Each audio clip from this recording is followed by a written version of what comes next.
Hello everyone, welcome back to my YouTube channel. I am Tanu Singh Baghel और इस video में हम देखेंगे क्लास 11th का बहुत ज़्यादा इंपॉर्टेंट टॉपिक अबाउ प्रिंसिपल के बारे में। ठीक है, तो अबाउ मतलब क्या होता है? अबाउ मतलब क्या होता है? अबाउ मतलब होता है टू बिल्ड अप और टू कंस्ट्रक्ट। ठीक है, अबाउ मतलब बिल्ड अप होता है या तो कंस्ट्रक्शन होता है। तो यहाँ पे फर्स्ट पॉइंट की बात करते हैं। The aufbau principle meaning building up is use to determine electronic configuration. ठीक है, तो ये किस लिए डिटरमाइंड है? ये इलेक्ट्रॉनिक कन्फिगरेशन के ऊपर है। देखो, इलेक्ट्रॉनिक कन्फिगरेशन मतलब क्या होता है? इलेक्ट्रॉनिक कन्फिगरेशन मतलब ये होता है कि जो इलेक्ट्रॉन्स हैं यानी इलेक्ट्रॉन के डिस्ट्रीब्यूशन को हम इलेक्ट्रॉनिक कन्फिगरेशन कहते हैं। According to the aufbau principle electrons fill lower energy orbitals first. बहुत ज़्यादा इंपॉर्टेंट बात लिखी हुई है यहाँ पे, ऑर्बिटल्स फर्स्ट, यानी जो फर्स्ट ऑर्बिटल है, सपोज करो जो फर्स्ट ऑर्बिटल है ना, ये सपोज करो हमारा एटम है, ये एटम है, ये एटम है ना, ये न्यूक्लियस है। जो फर्स्ट ऑर्बिटल है इसमें जो इलेक्ट्रॉन होगा उसके पास लोअर एनर्जी होगी। फिर जो ये जो सेकंड सबशेल है, जो सेकंड ऑर्बिटल है, इसमें जो इलेक्ट्रॉन होगा उसमें थोड़ी ज़्यादा एनर्जी होगी इसके मुकाबले इसमें ज़्यादा एनर्जी होगी। और इसमें जो होगा ना, इन दोनों की ही के मुकाबले ज़्यादा एनर्जी होगी इस इलेक्ट्रॉन में। और जो लास्ट में होगा न्यूक्लियस से सबसे ज़्यादा दूर इलेक्ट्रॉन होगा ना, उसमें सबसे ज़्यादा एनर्जी होगी। और सबसे ज़्यादा इंपॉर्टेंट बात है और सोचने वाली बात है कि इसमें एनर्जी आती कहाँ से है? इलेक्ट्रॉन्स में एनर्जी आती कहाँ से है? तो इलेक्ट्रॉन्स में एनर्जी आती है न्यूक्लियस से। ठीक है, इलेक्ट्रॉन्स में एनर्जी कहाँ से आती है? न्यूक्लियस से। तो चलिए आगे देखते हैं, मैंने आपको ये समझा दिया। ठीक है, अब बात करते हैं N+1 रूल की। क्या? N+1 rule, N+L rule, sorry मुझे बोलने में थोड़ा मिस्टेक हो गया।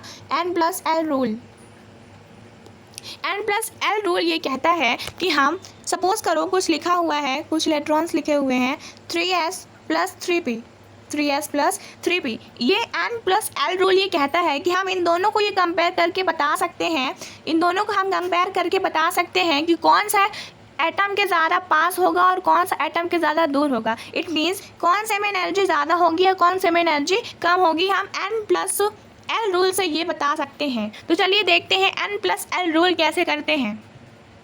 तो N+L रूल करने के लिए हमें क्या करना है? पहले हमें जानना है S की वैल्यू। किसकी? S की वैल्यू, P की वैल्यू, D की वैल्यू और F की वैल्यू। S की वैल्यू 0 होती है, P की वैल्यू 1 होती है, D की वैल्यू क्या होती है? 2 होती है और F की वैल्यू 3 होती है। कितनी होती है F की वैल्यू? 3 होती है। समझ में आ गया? ये मैंने ऊपर लिख दिया ताकि हम सॉल्व करें ना तो हमारे दिखाई दे, समझ में आए।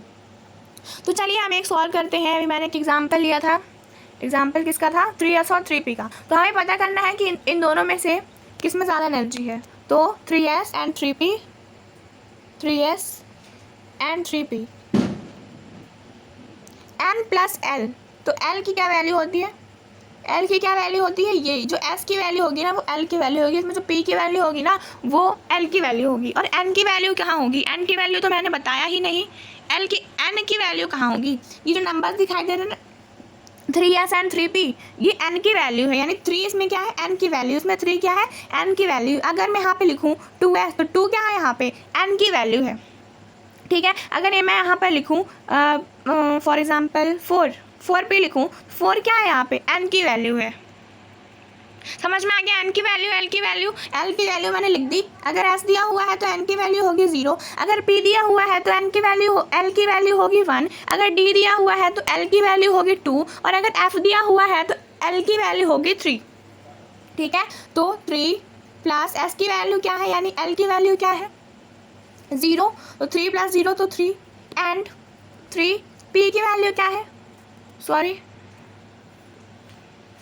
P की वैल्यू क्या है यहाँ पे? 1 है, तो 4 हो जाएगा। तो हमें पता चल गया है कि इन दोनों में से एनर्जी ज़्यादा किस में है। तो जो नंबर बड़ा है उसमें एनर्जी ज़्यादा है और जो नंबर छोटा है उसमें एनर्जी कम है। तो इट मीन्स कि न्यूक्लियस के ज़्यादा पास कौन होगा?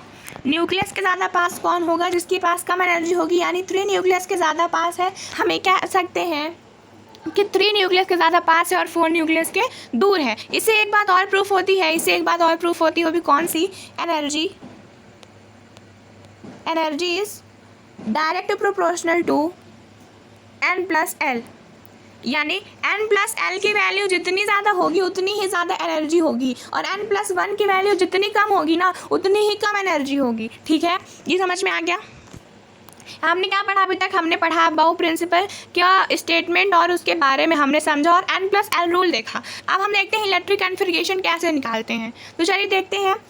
इसको निकालने के लिए पहले हम 1s में जाते हैं, फिर 2s में, फिर 2p 3s में, फिर 3p 4s में, फिर 3d 4p 5s में, देन 4d 5p 6s में, फिर 4f 5d 6p और 7s में, और फिर 5f 6d और 7p में। इसको ऐसे सॉल्व करते हैं। अभी तक तो शायद आपको समझ में नहीं आया होगा जो मैंने बोला, ठीक? आप समझते हैं कि कैसे करते हैं। अभी बातों का ध्यान रखना है एक बात का। एस में हमेशा कितने इलेक्ट्रॉन्स होंगे? एस में हमेशा कितने इलेक्ट्रॉन्स डिस्ट्रीब्यूट हो सकते हैं? हमेशा 2 इलेक्ट्रॉन्स ही डिस्ट्रीब्यूट हो सकते हैं। पी में हमेशा 6 इलेक्ट्रॉन्स ही डिस्ट्रीब्यूट हो सकते हैं। और डी में हमेशा 10 इलेक्ट्रॉन्स ही डिस्ट्रीब्यूट हो सकते हैं। एफ में हमेशा 14 इलेक्ट्रॉन्स ही डिस्ट्रीब्यूट हो सकते हैं, ठीक है। अब हम कार्बन का एग्जाम्पल लेके देखते हैं इलेक्ट्रॉनिक कन्फिग्रेशन, ठीक। अबाउ प्रिंसिपल से इलेक्ट्रॉनिक कन्फिग्रेशन कैसे फाइंड करते हैं, तो चलिए देखते हैं। एक एग्जाम्पल लिया मैंने, सपोज करो एक एग्जाम्पल लिया मैंने। किसका एग्जाम्पल लिया? कार्बन का। इलेक्ट्रॉनिक कन्फिग्रेशन हम फाइंड करते हैं किससे? एटॉमिक नंबर से। किसे? एटॉमिक नंबर से। इसको जेड से डिनोट किया जाता है। तो कार्बन का एटॉमिक नंबर कितना होता है? 6। कार्बन का एटॉमिक नंबर होता है 6, ठीक है।